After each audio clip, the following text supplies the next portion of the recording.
Hi guys, ఈరోజు topic ఏంటంటే మన సబ్స్క్రైబర్ ఒకరు ఒక డౌట్ అయితే యూట్యూబ్కు సంబంధించినటువంటి విషయాన్ని అయితే మన యొక్క కామెంట్లో అడుగుతున్నారు. ఆ డౌట్ ఏంటో ఒకసారి చూసేద్దాం గాయ్స్. వితౌట్ ఫేస్ ఓన్గా సాంగ్స్ పాడి పెడితే రెవెన్యూ వస్తుందా అన్న ప్లీజ్.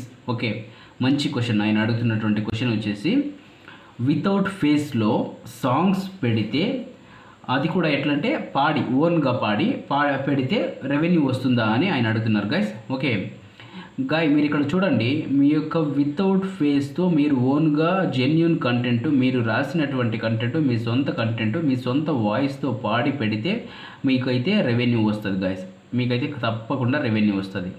అదేవిధంగా మీరు యూట్యూబ్లో కాపీరైట్ సాంగ్స్ని మీ యొక్క ఫేస్ కనిపించకుండా కాపీరైట్ క్లెయిమ్ ఉన్నటువంటి సాంగ్స్ని అయితే మీరు పాడితే కూడా ప్రయోజనం ఉండదు గైస్. ఈ విధంగా చేయడం వలన మీ యొక్క మానిటైజేషన్ రెవెన్యూ ఆగిపోతుంది.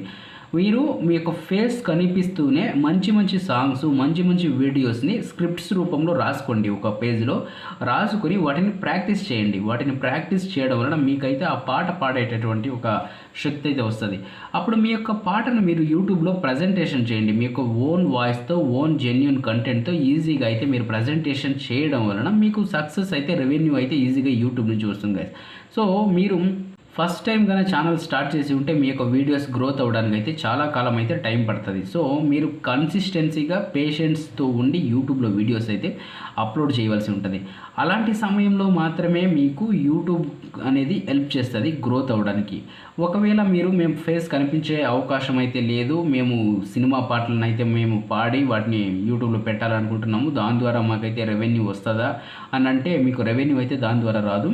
నేను చెప్పేటటువంటి సజెషన్ ఏమంటే మీరు ఒక స్క్రిప్ట్ రాసుకొని, ఒక సాంగ్ లిరిక్స్ రాసుకొని దాన్ని మీ యొక్క ఓన్ వాయిస్తో ప్లే చేయండి. అలా ప్లే చేయడం వలన అయితే మీ యొక్క ఓన్ వాయిస్తో ప్లే చేసినటువంటి వీడియో వినడానికి సొంపుగా ఉంటే ప్రేక్షకులందరూ కూడా మిమ్మల్ని ఇష్టపడతారు, లైక్స్ కొడతారు, రీచ్ అనేది పెరుగుతుంది. యూట్యూబ్లో మీరు కూడా ఒక ఫేమస్ గాయ్ అని అనిపించుకోవాల్సినటువంటి అవసరం అయితే వచ్చేస్తుంది గాయస్, ఈ విధంగా చేయడం వలన. గాయస్, ఈ వీడియో మీకు నచ్చినట్లయితే ఒక లైక్ చేయండి. అలాగే మన ఛానల్ ఎవరైనా కొత్తగా చూస్తుంటే సబ్స్క్రైబ్ చేసుకోండి. మీరు సబ్స్క్రైబ్ చేసుకోవడం వలన నేను పెట్టేటువంటి లేటెస్ట్ వీడియోస్ అన్నీ కూడా మీరు నోటిఫికేషన్ రూపంలో అయితే ఈజీగా పొందగలుగుతారు గాయస్.